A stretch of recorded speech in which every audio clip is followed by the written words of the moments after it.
Okay, the morning power up. And do we have any wins for today that we can share, or the week, or whatever? I have a official written offer on Simran. Okay. I actually wanted advice for it after our. I printed out the main pages of the RP. You printed out the grid. All right. So any other wins? Thank you. Sorry. No. Okay. I think just on the system side, Mackenzie and I had a win yesterday just with our closing gifts. I feel like it's been really cool to dissect our systems and then like just refine them and revisit and revamp. So that was exciting. That was a win. Good job. Yeah. I like it too. It looks really nice. Yeah, we had a win yesterday in the meeting that we four had together about how we're going to separate the responsibilities and roles within the team, within the team that does the operation, and I think it was very, very productive. It was. And so I'm glad we're getting together once a week to go through that. We got some more of that. What do you call those things?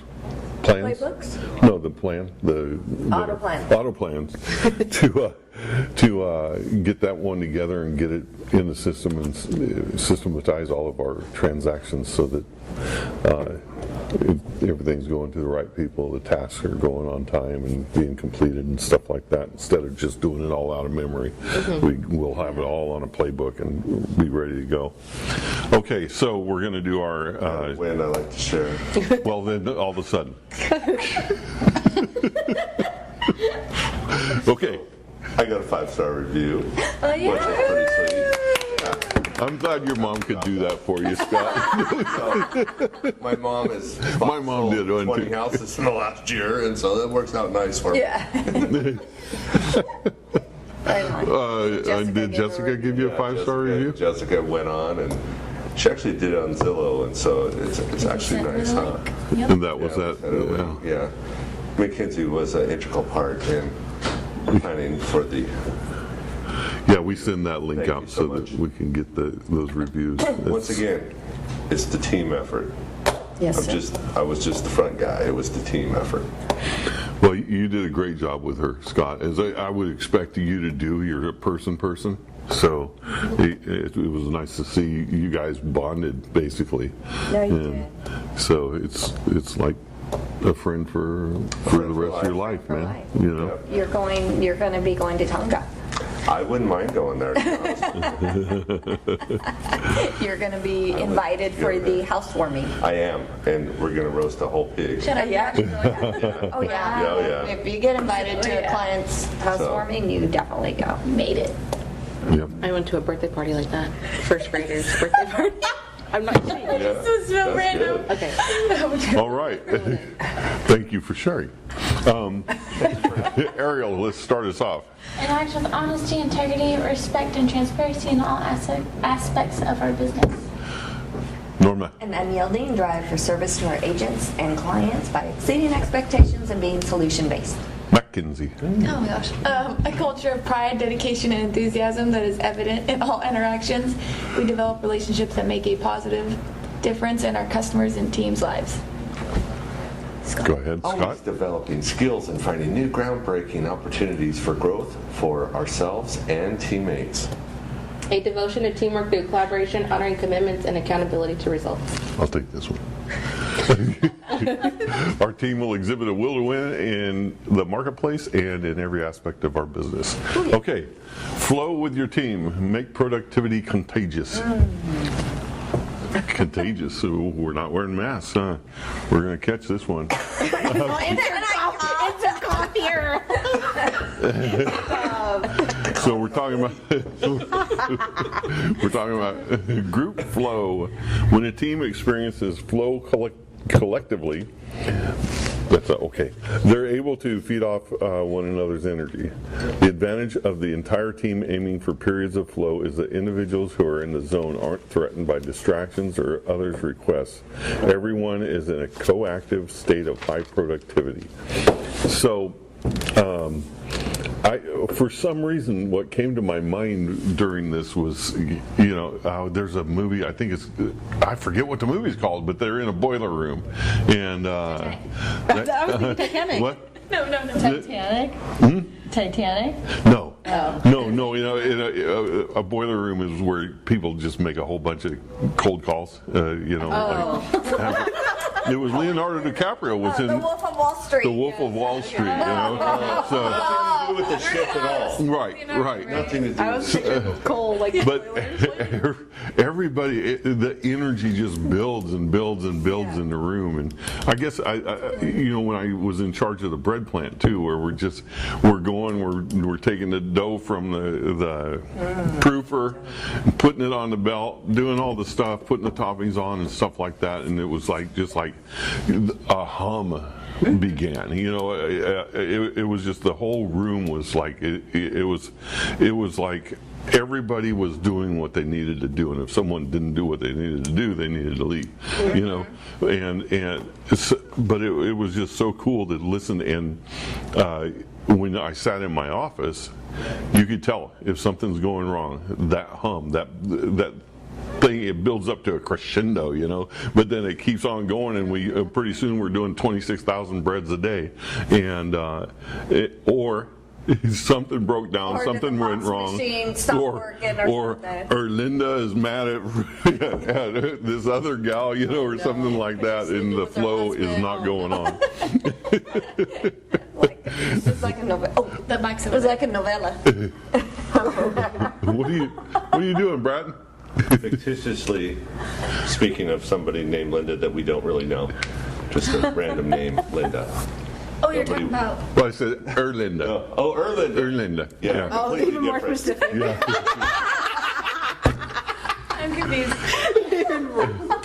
I want to over my head. Yeah, these are fictitious names. I developed this. The names have been changed to protect the not so innocent. Now we're writing them. Okay, it's generally agreed upon that the team members who are the happiest and the most productive have one thing in common: they frequently achieve flow. Flow is when we are focused and involved in our work, we lose track of time. Sometimes we even forget to take breaks. That's how in the zone we are. Flow is when we're accessing our best ideas, seeing creative solutions to problems, and getting a lot done. We're probably also enjoying ourselves. Yeah. We've all felt flow. We haven't hopped on our cell phone. We haven't anything like that. We're in a meeting. We're all happy and everything. like that prospecting. When we did our prospecting day, it was nice to. Well, even the all of power us- hour on Wednesday, when Brian was making calls, Scott was walking around with his. I was working in brevity, do the leads, and It's everybody the hum of the was. machine. Yeah. I hopped on the Mojo and did a bunch of dials. The amount that I'd set in my mind was going to happen, and then I hopped on my brevity and cleared out all my A's for that, and I got to work on my W's. But it's like there was a bunch of energy in that room. You could feel it. Everybody was doing their own thing, but doing things toward the Great. progression of the business. Yeah. The difference between an individual being in a state of flow and a team being in a state of flow is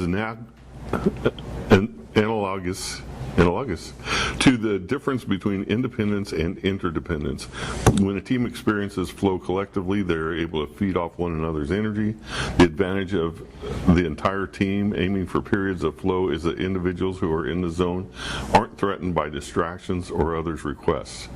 Everyone is in the coactive state of productivity. You're not, what it means with that is you're not a victim of someone coming in and they have nothing to do, so they're taking up your time. Hey, by the way, did you hear about, because they're busy too. Yeah. So everybody on the team is busy. And then it makes sure there's no drama around because everybody's working too hard. Yeah. When teams optimize their time by moving into periods of high focus and productivity together, they end up working like a beautifully synchronized crew team. They probably move about as quickly too. That's exactly what I thought of. So I download this picture of a rowing people, a row team, whatever that is. So excited. And and it wouldn't load up on here. So I was like, man, that would have been perfect. Yeah. As soon as I don't know why I thought of a rowing team, but I mean, it's not like any other team, like a basketball team. Each person's got their position and everything. And football teams is the same thing. They're doing different things, but they flow as a team together. But a rowing team, there's only one person that doesn't do the same thing as everybody else, and that's the one. What do they call them? What do they call the rowing shouter-outer? The shouter. Okay. Wow. Someone will let us know after we put this on the interweb. Yeah. So everyone's doing the same thing except for that one person who's letting everybody know. This is when you dip your oar in the water. This is when you pull it back. And if one person is slightly off, if somebody is slightly off on that team, it'll throw the whole chingadera. Yeah. What did you say? I don't remember. Offbeat. Offbeat? Is that what I said? Okay. So we will all agree that we don't know what that person is? Yeah. Okay. Shouter sounds good. Shouter. Shouter outer? Yeah. Okay. 10 things to encourage group flow. 1, set clear goals. So this is where we have a hard time, because when we set clear goals, we say, 25 transactions a year. And bullshit. Okay, you want 25 transactions a year, but what's going to get you there? So your day-to-day goals is what gets you there. At the end of the year, if you didn't get 25 and you did these activities, 100 phone calls a day, 100 door knocks around your open houses on the weekend, 20 or whatever, you did those activities and you didn't get to 25, then you know you have a good idea that you need to accelerate that. But it's important to break those goals down so that you know how many does that mean per month. Okay? Exactly. So then what's your activities that you have to do per week to get that? And on the 15th protocol, on the 15th day of the month, you're not halfway through to your goal, then readjust, let's see what's going on. Yeah. Yeah, and we had the hardest time when we first started with setting goals, because we didn't know. You have no idea how good you're going to be at converting, how many people you talk to. You haven't upped your skills yet with scripts and dialogues and stuff like that, and just basic knowledge of the market. And so you don't even know what it is you need to do. And so sometimes that paralyzes you, and you're like, oh, okay, I don't know what I need to do, so I'm just going to, call a few friends and stuff like that, and maybe do a couple open houses and see where it goes from there. You got to be disciplined to set yourself a goal of doing what the industry standard is to get that amount. And then once you're doing what the industry standard is and you're not getting that amount, you need to up your skill level. Mm-hmm. Okay, if you're killing it, you need to buy a new car or something like that. You need to enjoy the fact that you're very good at what you're doing. Actually, buy a house, a property. Yeah, so buy a duplex, buy a fourplex. Property. Yeah. Forget the new car. Yeah. Okay. Yeah, you're right. Unless you're a realtor, then you buy a Tesla. Unclear objectives in business seem to be a significant problem of ineffective performance. What are we going to do? How are we going to do it? We just kind of covered that. So close listening. Close listening. Engagement with staff and sometimes athletes can be tough to do at specific points. However, full engagement is key to this process. We need to listen to understand, not listen to respond. Okay? This is both the role of the speaker and also the listener.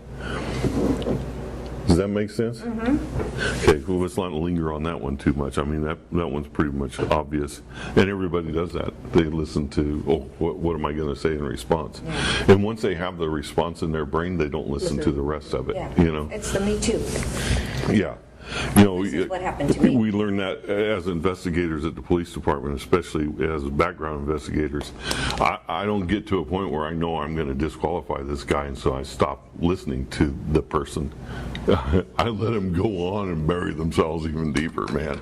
If they start digging a hole, let them keep digging a hole. Don't stop listening and don't stop them, because they'll go ahead and give you a few reasons why they shouldn't be on the police department. Complete concentration alongside engaged listening. Complete concentration is an essential part of the process. In flow states, the immersion of the activity is critical. That's from Flow Follows Focus by Stephen Coulter. Anyway, let's see, uses to highlight this. Business leaders need to identify times and locations for group flow, allowing colleagues to connect before encouraging concentration. Yeah, you know, I think we do a lot of that. We connect and then we dive into work, you know. But okay. For us guys, you know, it's the football thing where all the guys are huddled together, the defense is huddled together, you know, the Scott writing, and you're like, rah, rah, rah, you know, everybody, a few swear words are said and stuff like that, you know. Oh, yeah. Well, you know, when you before you run out of the tunnel, you know, you sit there and you're like, well, we're going to kick everybody's rear and all that stuff. Even if you're the Raiders, you think you're going to kick people's rear. Oh, that hurt. Yeah. Oh, sorry. Sorry, Lacey. I've switched teams. Yeah, I know, Scott. I know, I'm sorry. Did I? Complete A sense of control, relating back to the individual in the group and group.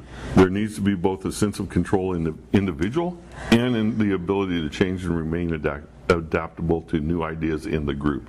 The most successful teams do this all the time. The best teams have the ability to react to different challenges. Now this next one, combing egos.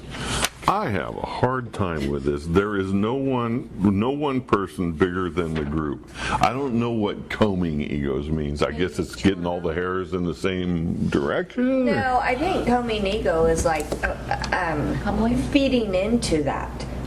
Does it say about not combing someone's ego, or you should comb someone's ego? No, it says combing egos. Combing egos. There is no one person bigger than the group. Maybe like ironing out ego, like Maybe it's so, like Maybe putting taming us it down a all little bit. on the ego, same arrogance, level. kind of. Yeah, Settle down. yeah. So, Not you, but Wow. Huh. We just had a moment there, huh? No. Equal participation. Everyone has a job to do, and that needs to be respected. However, it is essential that in those roles, the skill level is equal. This allows people to work together and the combing of egos. putting us all on the same field, putting us all on the same level, Right. because we're Equal equally participation. Okay, I get it now. Familiarity. Psychologists have found that anytime you start with psychologists have found, it's like, I don't know about this now, but let's go ahead with it. Facts. Show me the facts. They can't even find their own mental health. Psychologists have found that when a sports team is more familiar with teammates, they perform better. In work environments, teams are more productive and make effective decisions. This is where a common language can and creating team rules can help. Familiarity with another's communication style also helps with communication speed and ultimately immediate feedback, critical to flow. You know, I do enjoy that a lot because I've seen it on teams that I've been on, in businesses that I've been in, on shifts at the police department I've been on, you know, and then coaching teams that like each other. That flow goes really, you know, it flows nicely, and you win. When you have a team that really doesn't adjust to each other, or that it's like, forget it. I had a football team at Manteca High that was not very large team. I think we had like 26 people on the team, and we kicked everyone's ass. And it was only because, not because those people were better athletes than the people we played, but they cared about each other. They were tight-knit.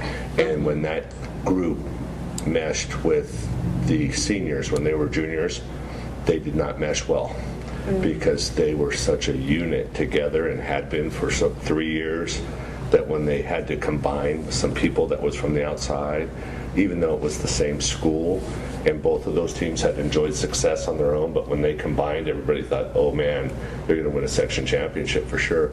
They did not. Wow. And because there was a hard combination. And so you can have two great teams, but sometimes when you combine those into one, It's not the same. It's almost like the combing of the ego, you know? Yeah. And when I think about that, it's like a trust factor and accountability factor. Like you're going to work and operate better with people that you trust, and you're going to want to do more for those that you get along with, trust and love. Yeah. Well, that's it. I think there was an assumption that that team, though both were good, those could get together and just automatically become great.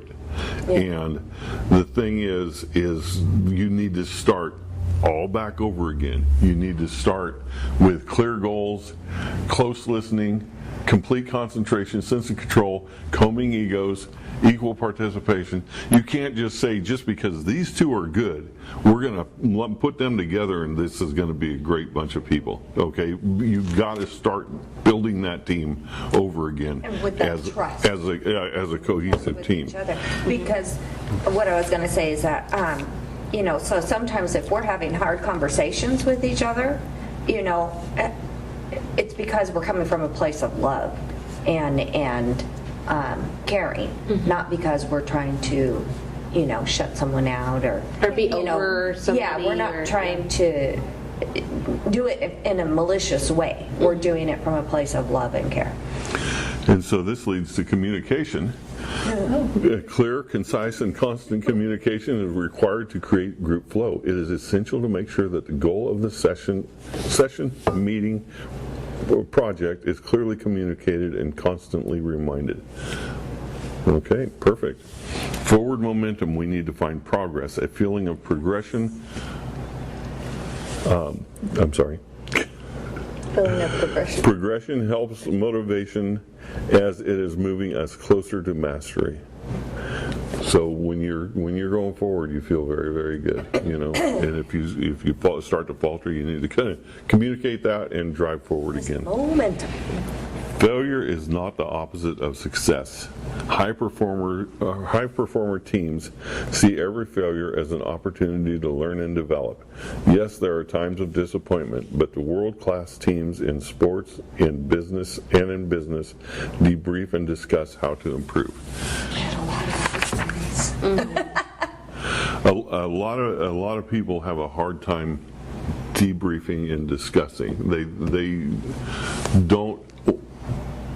don't want to. They see it as having to take blame for something that went wrong, and it's not blame. It's finding out what went wrong and why, so that it doesn't happen again. So that can really cause some rift. It's so negative. Okay, what are you grateful for? When gratitude becomes an essential foundation in our lives, miracles start to appear everywhere. Miracles? Emmanuel? Miracles. Dagger. Anyway, so with that, let's go.